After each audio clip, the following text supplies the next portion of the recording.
Thank you, Annie, and it's always great to come to Lady Shaw to see my grandmothers and my grandfathers and the folks that this incredible community continues to serve.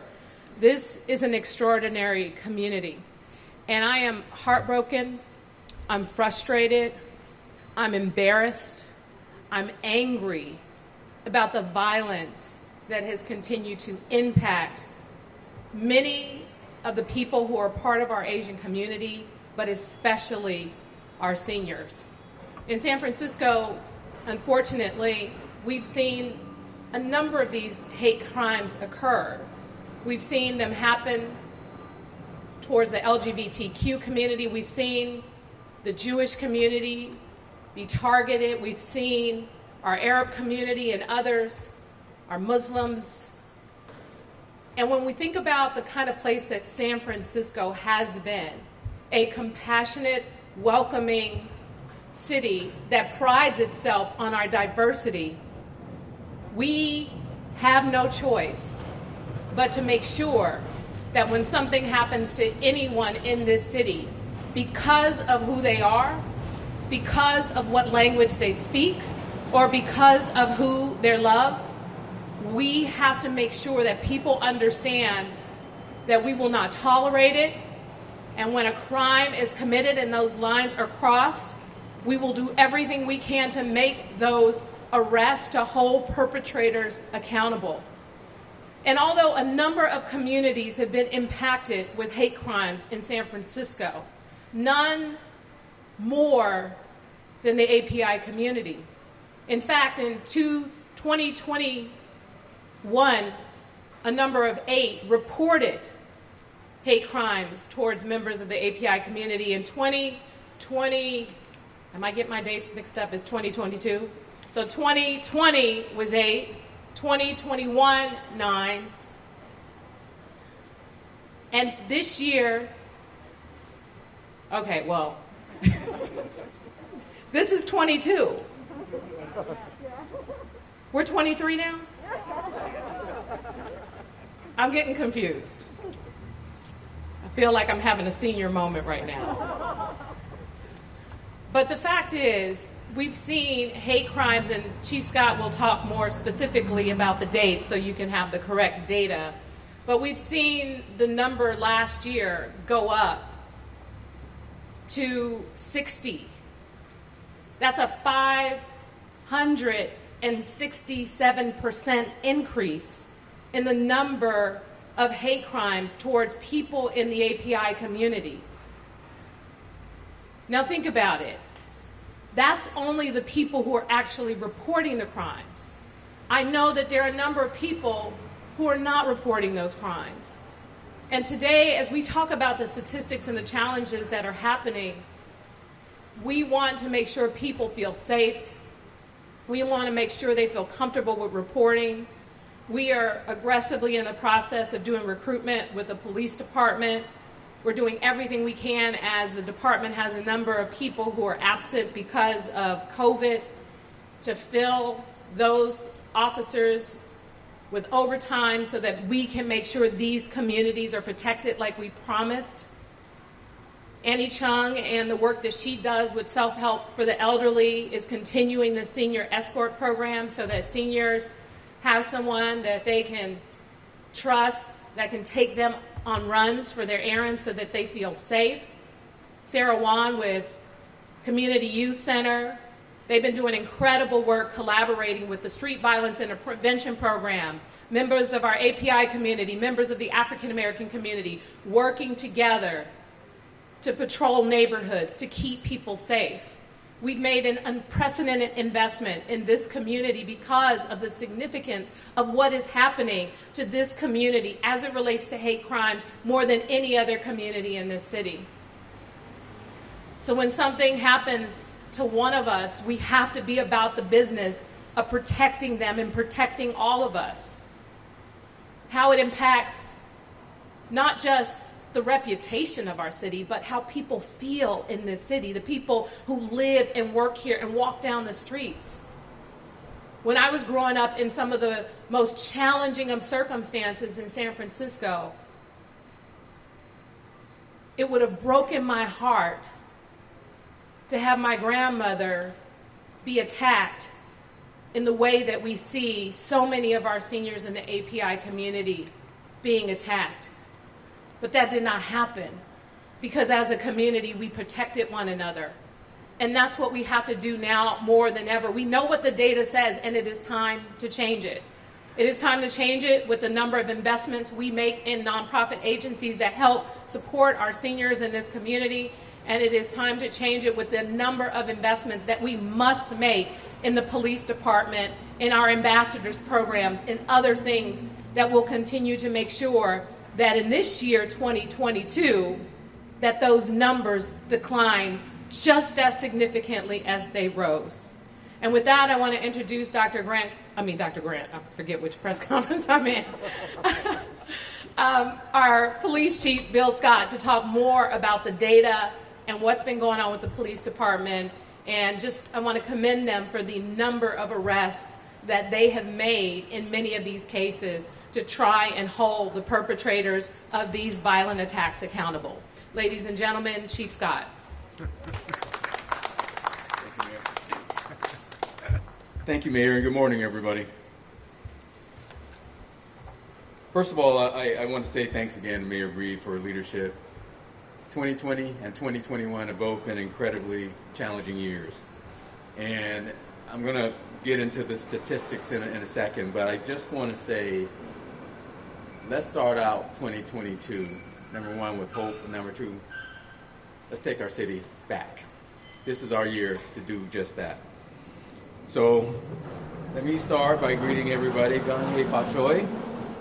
And as I stand here, and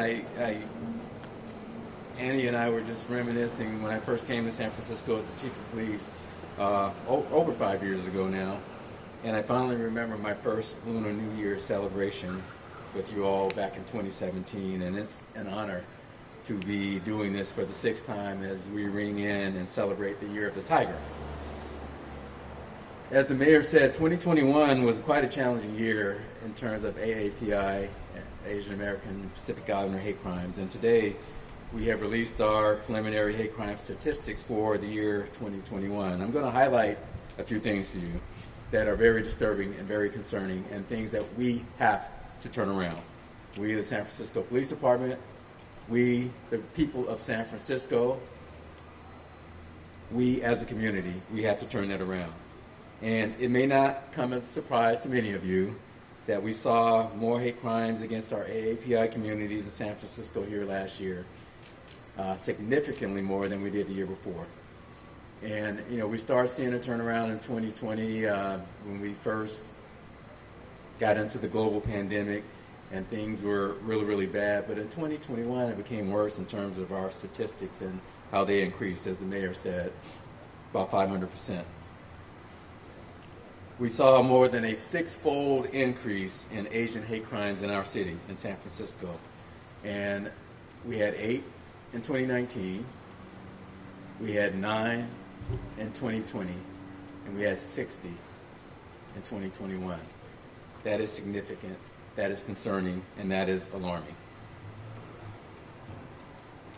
I want to highlight a couple of things that we have done, we the police department, and we have done these things with the help of many members in our community, including many of our community leaders that are standing here with me today, and I'll introduce them in a second. But more than 30 of the 60 incidents were committed by the same offender, an individual we arrested last August for a series of burglaries and acts of vandalism in which this person deliberately targeted Asian victims. 31 of the 60 crimes by one person. After a successful investigation by our Terraville neighborhood team, also known as TNT, we arrested this individual in August, and he was charged with burglary, vandalism, multiple counts, 31 counts, and they all included hate crime enhancements. In addition to that, our investigators and members of the San Francisco Police Department fought to bring others to justice too, and I'm going to rattle off a few of these. In March, we investigated and charged a Tenderloin suspect for multiple burglaries and criminal threats with 3 hate crime enhancements. This person too was targeting Asian victims. When the person was arrested, he was already on probation for a 2018 vandalism crime in which he yelled racial epithets in that particular crime. In May, our Tenderloin officers moved quickly to search for a brutally violent criminal who stabbed 2 Asian seniors at a bus stop on Market Street. That case got a lot of publicity, was a bad look for our city, and the good news is that our officers located him, made the arrest, and hate crime enhancements were added to those charges as well. In September, an investigation by a robbery detail linked an individual to a series of robberies in the Bayview and Ingleside districts, all targeting Asian females. We made that arrest and charged 7 different counts, and they all included hate crime enhancements. I bring those to your attention, and just to highlight what the mayor said a minute ago, the members of this department are out there to work with the community, for the community, to bring these people to justice. And if anybody thinks that San Francisco is an easy place to come in and terrorize our Asian communities, you're sadly mistaken. And you will be held accountable, you will be arrested, and you will be charged. Please know that this department works tirelessly to bring those to justice who hurt, particularly our elderly Asian community. We want to keep our most vulnerable people safe in our community, and we're committed to holding people accountable when they commit these types of heinous acts. But to do that, we truly need everybody's help. That's why in June we expanded our SFPD hate crime tip line to 9 languages. Our police commissioner, or one of our police commissioners, Larry Yee, and Chair Dennis Wu and other community leaders were instrumental in this effort. Witnesses today have come forward, and they're urged to call 911 whenever they either witness or become victim to these types of acts.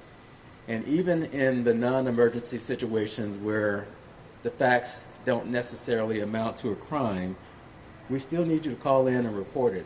And the reason being, it may help a future case if the individual who's committing those types of acts later commits a hate crime. That may help the case. So we still need you to call. You can call the multilingual tip line at 415-558-5588.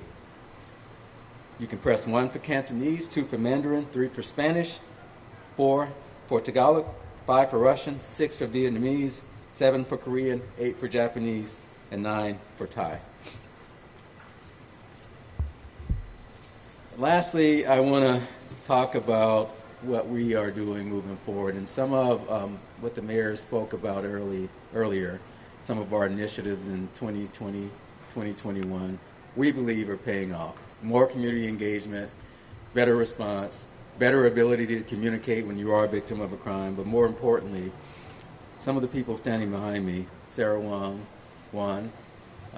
Annie Chong, and many others, have really reached out to support the Asian community during these difficult times.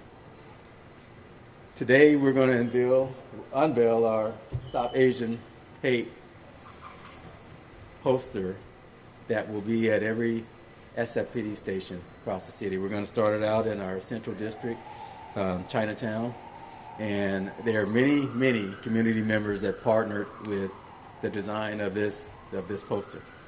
And I want to thank Commissioner Larry Yee again. I want to thank Sarah Juan again. I want to thank many others who gave their input and feedback, because we want the message to be loud and clear to everyone that we won't tolerate it. We're going to do something about it if it does happen, and we're going to do everything we can to prevent it from happening, and we're going to do it as a community.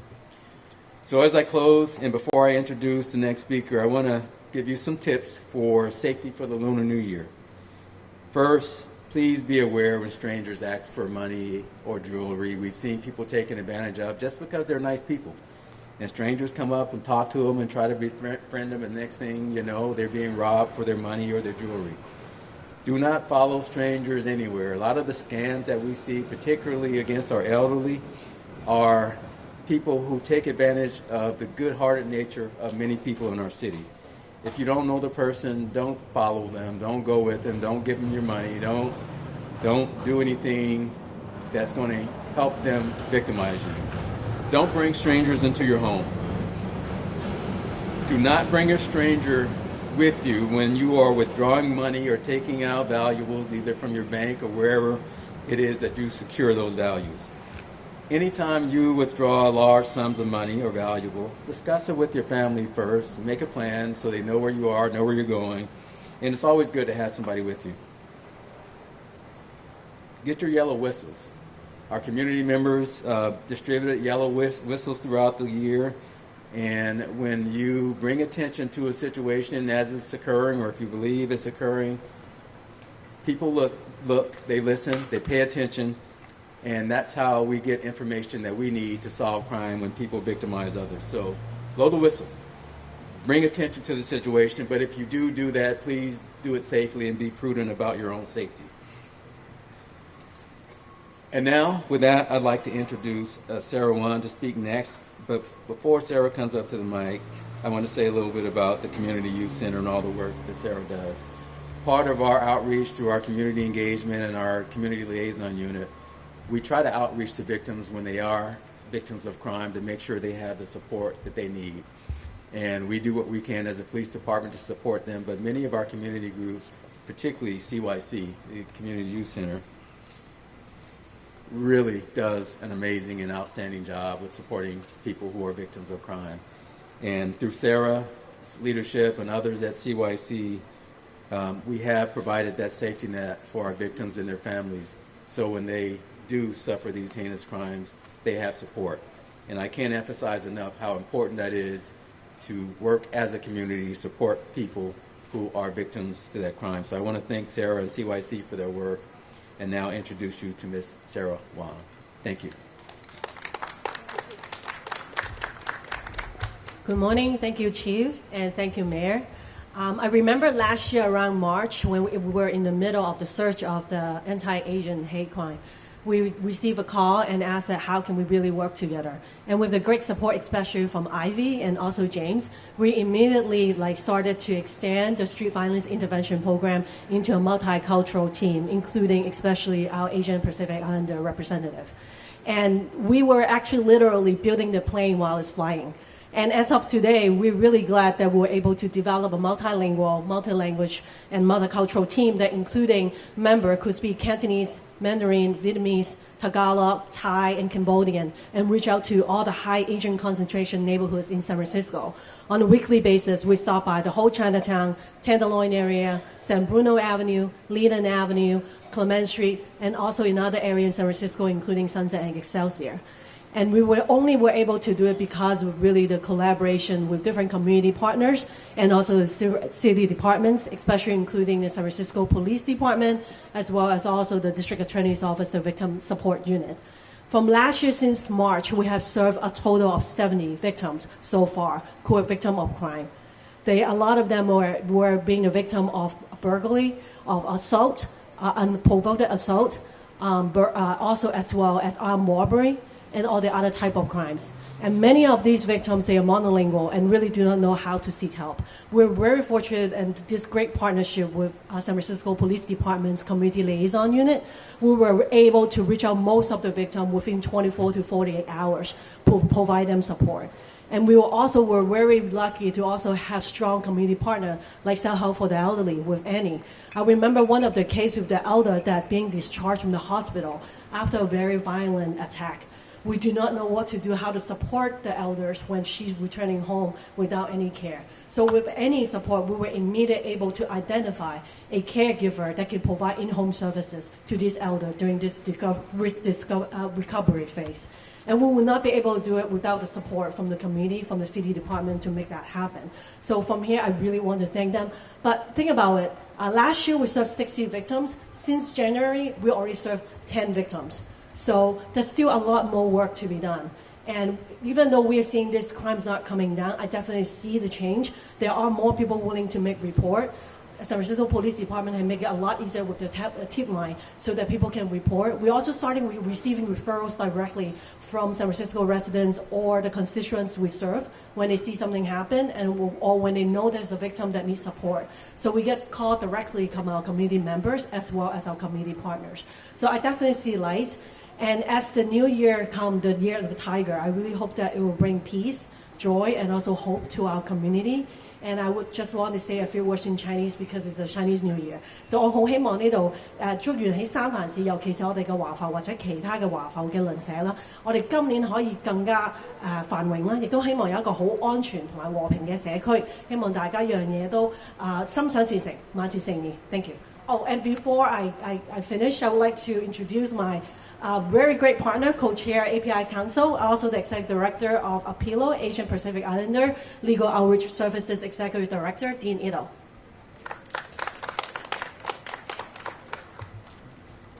Thank you, Sarah.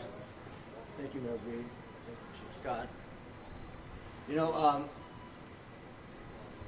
we often like to remind the mayor, and she doesn't really need reminding, that she represents the heart of Asian America.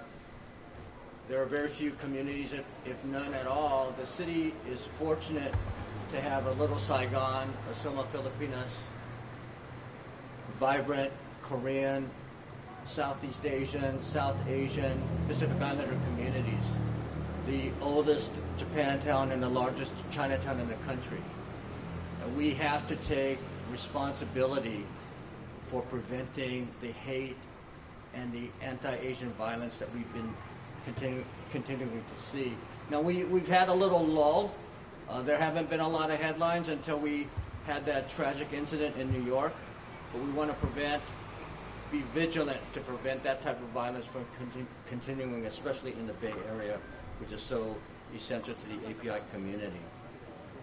We really want to appreciate the mayor's efforts to provide emergency funding to address the surge in violence over the past couple of years, and we really appreciate the continuing efforts on the part of the mayor and the city, the police department, to address these incidents on a daily basis. Now, you may not see the headlines with incidents of violence or victims, but Sarah, Annie, and I see these incidents every day. When we're out in the community, I go to banks, and the tellers tell me about the hostility from customers, still blaming them for COVID.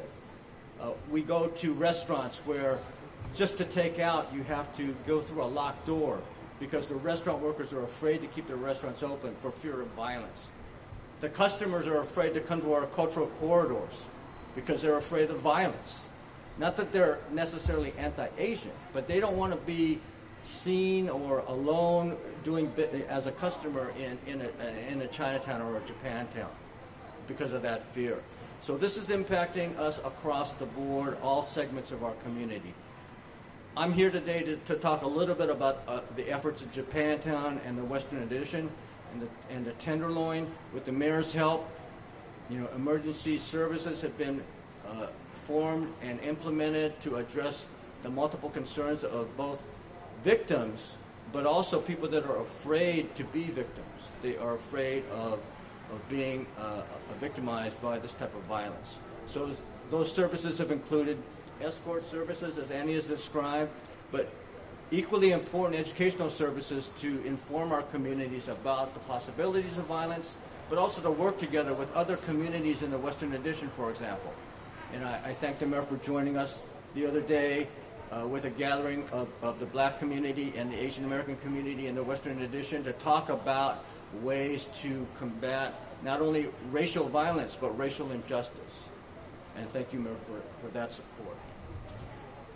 Our community has suffered years of racial violence from the day that we first immigrated to America. But we will not be silent as we still undergo this racial violence, and we have to advocate for change. And I'm talking about our API community. But this is not an API community problem. This is America's problem. And so we ask the city to continue to help us combat and prevent this type of violence. And we thank the mayor for her continuing efforts and the San Francisco Police Department. Thank you for coming today. Thank you, Dean, for being here. With that, we're opening it up for any questions related to the subject matter that you might have. Okay. Maybe for Chief Scott, he mentioned a lot of stats of, the one guy arrested 31 incidents and the other, and I know this is kind of a broken record, but you made arrests. How long were they in jail? Have they been prosecuted? What's the status? Do we know? I don't know about all of them. They were all charged, the ones that I mentioned, and I don't know if they're in jail today, but the thing is, whether they're in jail or not, here's what I want the message to be loud and clear. The San Francisco Police Department will do its part, and we will hold people accountable. We will make the arrests. We will investigate these cases to the best of our ability and continue to do the job. And the court system it does what it does, and we respect the court system, but we will do our part. Chief, you're saying that the police department is doing their part, making the arrests. What about the prosecutions? That's not up to us. What we do is we bring the cases to the prosecutors, and that system takes on what it's supposed to do. And that system not only involves prosecutors, but it also involves courts and the judges and all that. So it's a criminal justice system. All I can speak to is what we do. I want to keep this department focused on our job. And if we do that well, then the rest of the parts of this system have a better chance of better outcomes, or outcomes that we want to see in terms of people being held accountable. Chief, you do see the process, and so over the last few years, 2020, 2021, you see the process from the arrests and prosecution. So have they also made, some steps as well? Again, we're going to focus on what we do. I mean, some of the outcomes are what we would hope, some of them are not. And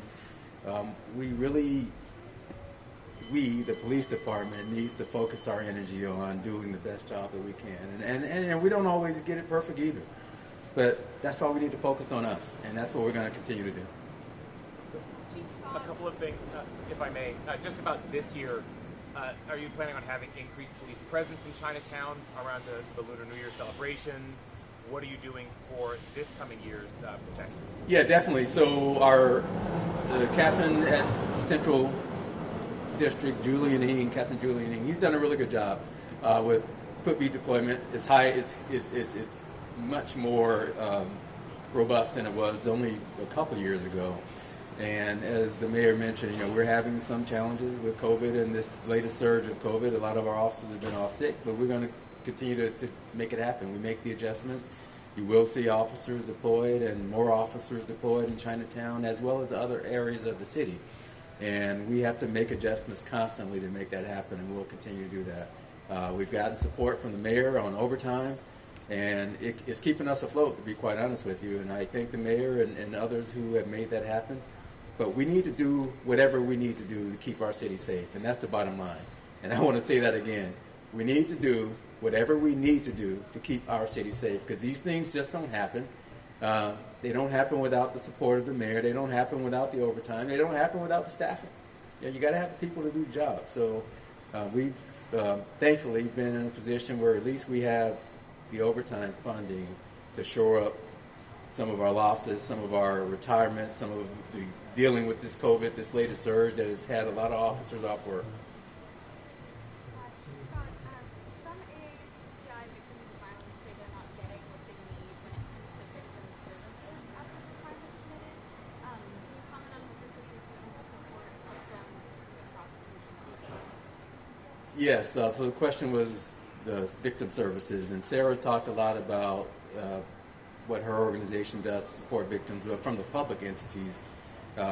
In 2020, you all may remember that we had an initiative driven by the mayor where we stood up a community liaison unit, and those officers, that is their sole role, to support the victims before prosecution. There's a process that the DA's office and the state supports victims of crime, and those processes are still there.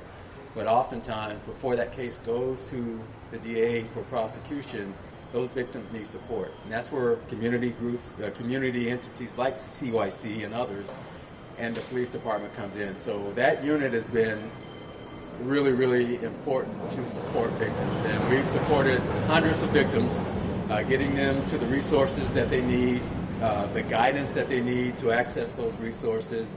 And that was a value added to support people. So that is an ongoing thing that the police department does.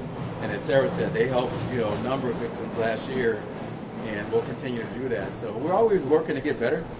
And as we face these challenges, we have some very smart and bright people that come up with ideas to do things better, and that's what we'll continue to do.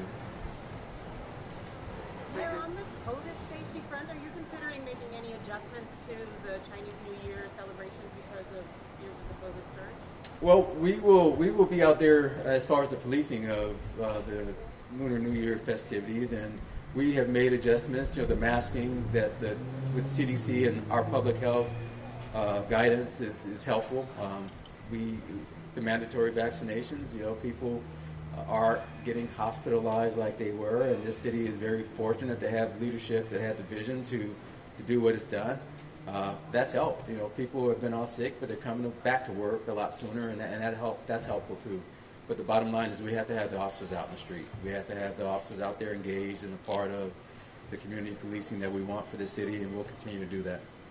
So, thank you. Question for Mayor Breen. Mayor, do you see a connection between the rise of hate crimes against the AAPI community and rising support among the American community for civil I'm sorry, do I see what? Do you see a connection between the rise of hate crimes against the AAPI community and hate crimes against civil I don't think that's a fair assessment to link the two.